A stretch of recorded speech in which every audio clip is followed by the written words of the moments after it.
Hello everybody, this is Pascal from Neo.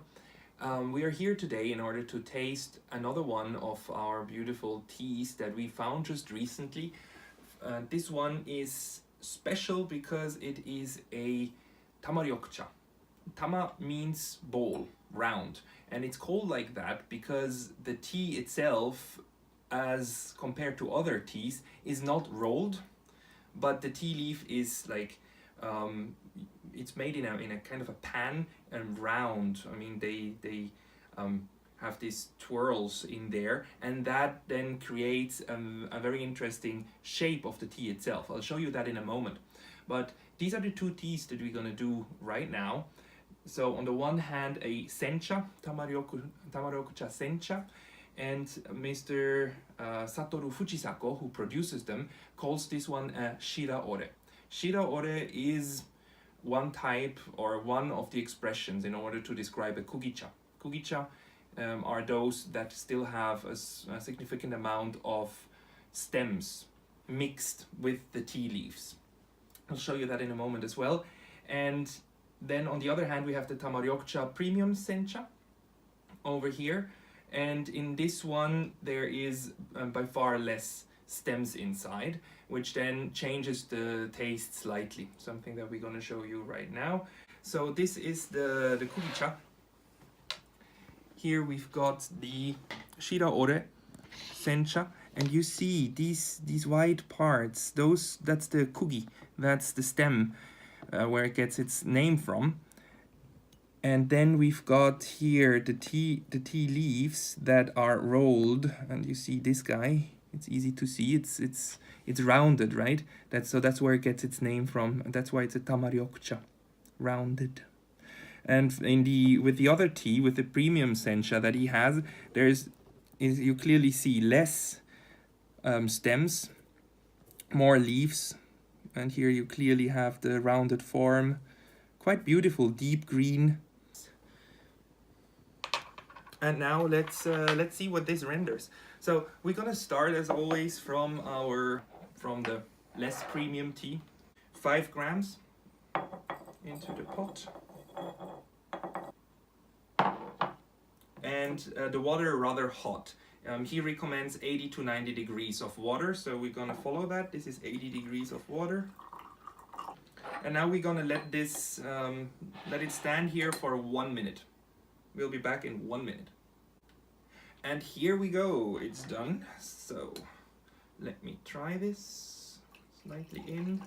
You see the glass gets foggy because the water is actually quite hot. There we go, all in. And don't forget, the last drops are the most intensive ones. They are nice, so give it time. We call them les amours. Never leave the les amours. There we go. So now, first thing you see is the tea is rather foggy. It's dense. It looks greenish, green-yellow. Reminds me of matte gold. It's not purely green, especially towards the light. You can see particles of the tea, which is totally fine. Looks good. Let me give it a swirl.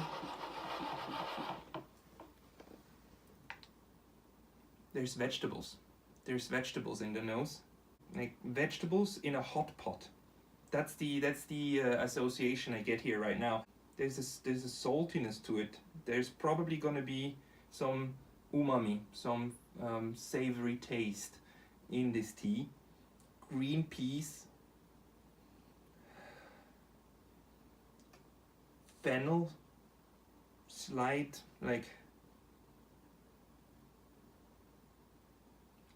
little bit of broccoli. So I get a lot of association, a lot of vegetable associations.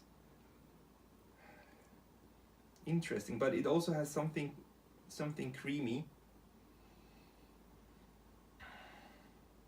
But mainly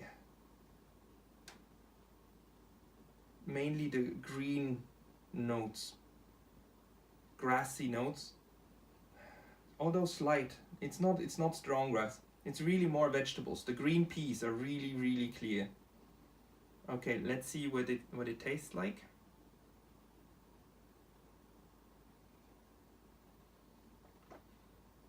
Mm. Mm. Yeah, a lot of umami, a lot of savory taste at the back of my tongue. There's some bitterness to it. There's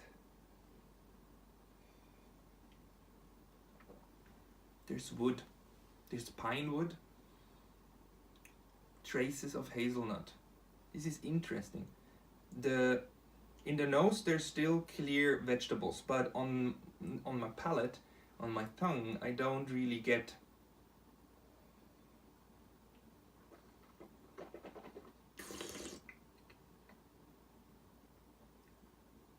The vegetables are gone, and now after the first sip, the second, third sip are by far more.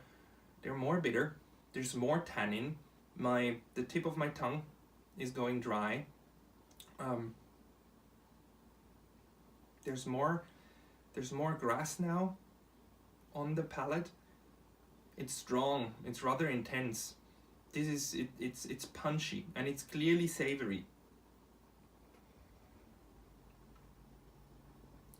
Especially if you don't keep it in your mouth for a long time, just as I did. If you swallow it straight down, there's a strong bitterness at the back of your throat, and the aftertaste. The aftertaste is clearly, it's bitter. This is strong. It's interesting because it doesn't happen very often that you've got a tea with that many different characters in such a short time. Vegetables are gone. Is there something?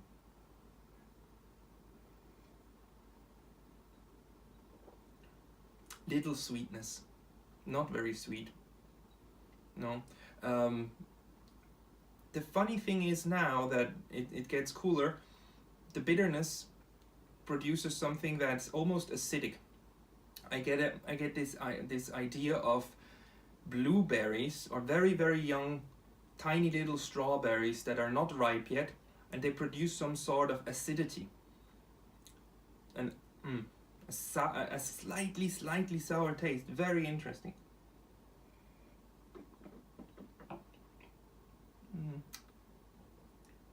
And the pine is still there. Good. So that was the first brew of of our sencha. And now let me try to get a second brew done. So okay, I drank this one. I poured in the water for the second brew. I don't want to leave these tea leaves in the hot water for too long, so I will only do 30 seconds, which are over now, because I'm afraid that it might be too strong. There we go. Looks nice.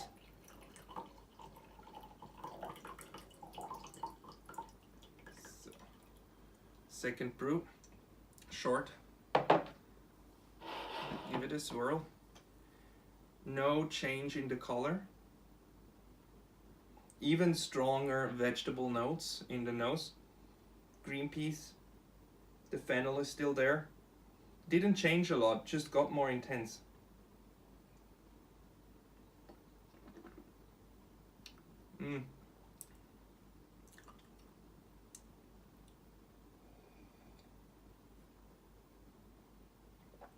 Now I also taste the vegetables on my palate.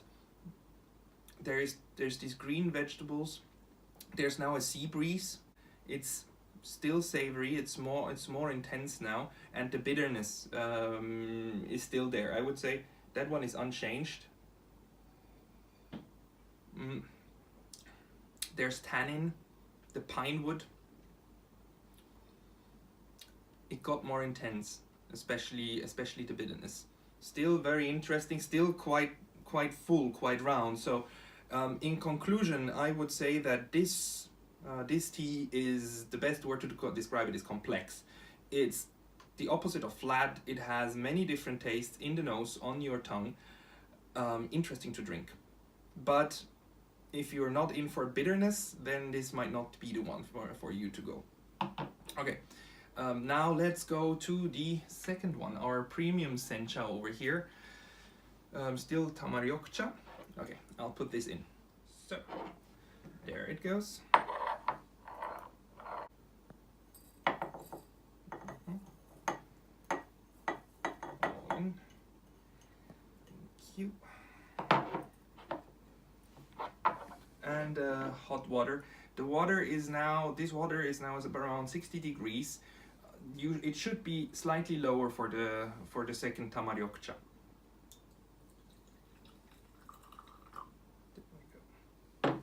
So, and this one is also recommended to brew only around 30 seconds, not much longer. Okay, there we go. Our 30 seconds are done. Let me pour this.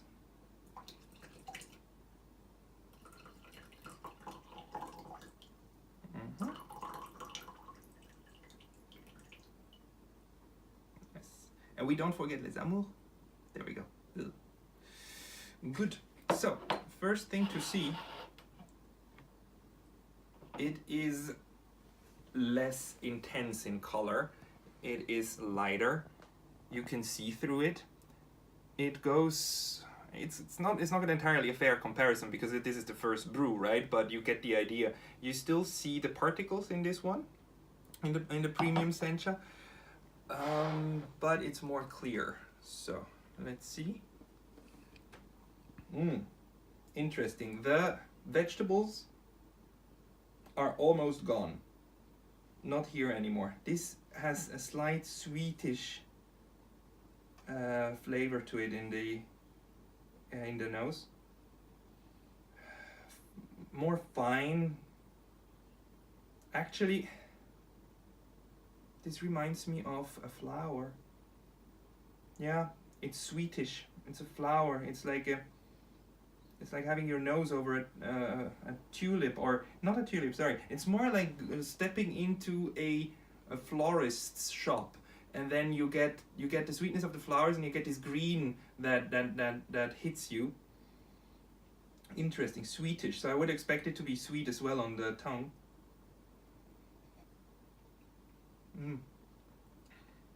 And it is.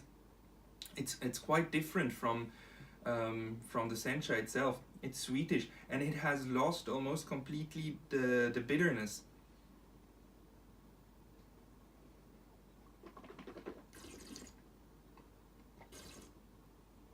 No tannin. Very little tannin at the on the tip of your tongue. It doesn't make your mouth go dry. There's no sweetness to it. There is the flowery taste also on the tongue. There is still a slight little bit of sea breeze that I can smell. Although really far away from what reminded me of the vegetable hot pot. It is cute. It is smooth. It is less creamy.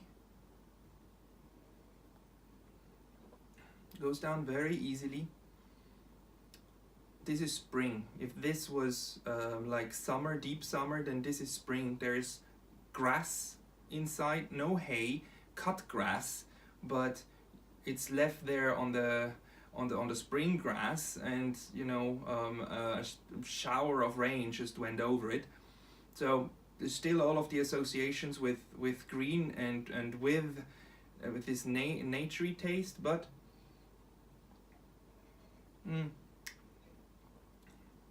yeah, it's much lighter, much lighter. So let me finish this, and then we go to the second brew and see if some tannin and bitterness is going to come out of it or not.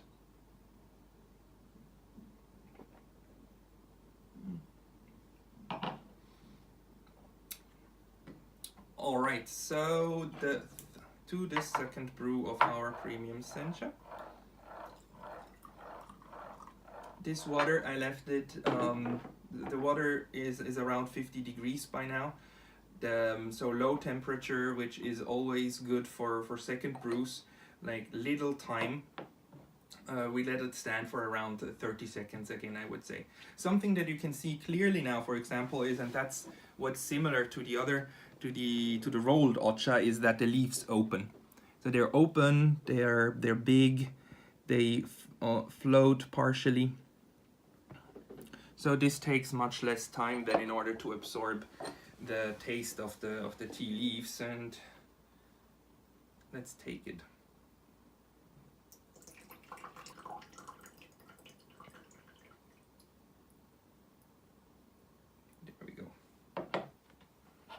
second brew and second brew. Interestingly, this one, our premium sencha, got more foggy. It's cloudy, it looks creamy, I cannot see through it very well anymore. And this was 15-20 seconds max, right, that we had it in there. So it absorbs quite a bit. I can still see the particles, but less so. Still sweet in the nose, less flowers, but more grass. The petals, like the petals of the flower, not the actual flower itself anymore.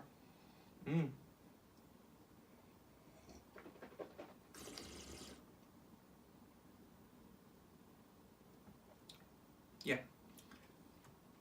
Tannin now, slight, not a lot, slight.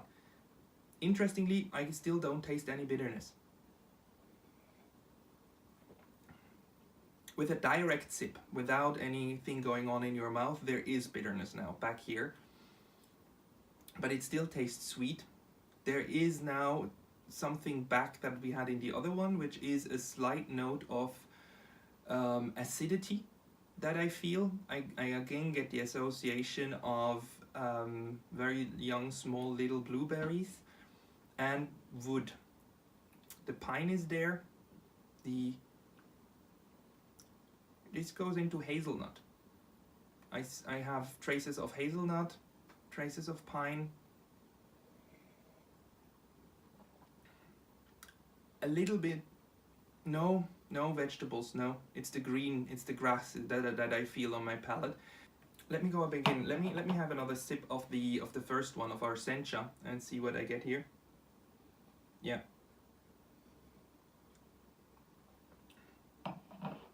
Yeah. In direct comparison, these two, first and second brew, this one definitely has more vegetables. This one has more savoriness. This one is quite a bit more bitter. It has more of the tannin, more that makes your tongue dry. This one has less of it, but has sweetness. It is sugary. It is young. It is refined, I would say. Whereas this one is complex. I personally would choose this one, but for somebody who wants to have a lot of different flavors and tastes in one single brew, this one is very interesting. Very, very interesting.